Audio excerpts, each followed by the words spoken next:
Hello സുഹൃത്തുക്കളെ, ഇപ്പം നമ്മളെ നാട്ടിലുള്ളത് ഏറ്റവും വില കൂടിയ സാധനം എന്ന് പറഞ്ഞാൽ എന്താണെന്നുള്ളത് നിങ്ങൾക്ക് അറിയാലോ അല്ലേ? അതാ ഒരു 2 തേങ്ങ വിറ്റാൽ ചിലപ്പോൾ 1 കിലോ ഉണ്ടാവും. അത് ചിലപ്പോൾ ചെറിയ തേങ്ങ എന്നുണ്ടെങ്കിൽ 3 തേങ്ങ കൊടുത്താലാണ് 1 കിലോ കിട്ടുക. എന്തായാലും 80 രൂപ ഓക്കെ അല്ലേ?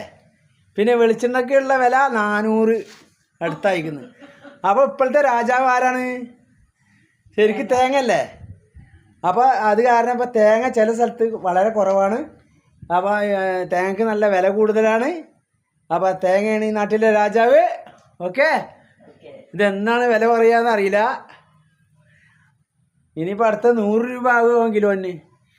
ശരിക്കും 1 കിലോ വലിയൊരു തേങ്ങയ്ക്കാണെങ്കിൽ ഒരു എന്തായാലും ഒരു 2 തേങ്ങ കൊടുത്താൽ തന്നെ 1 കിലോ ഉണ്ടാവും. പക്ഷേ ചെറിയ തേങ്ങ ആകുമ്പോൾ 3 എണ്ണം കൊടുക്കേണ്ടി വരും. എന്നാലും ഒരു 80 രൂപ കിട്ടിയില്ലേ? പിന്നെ വെളിച്ചെണ്ണൻ്റെ കാര്യം പറയാതിരിക്കാനുണ്ട്, അത് നല്ല വില കൂടുതലാണ്. Okay guys, okay, thank you.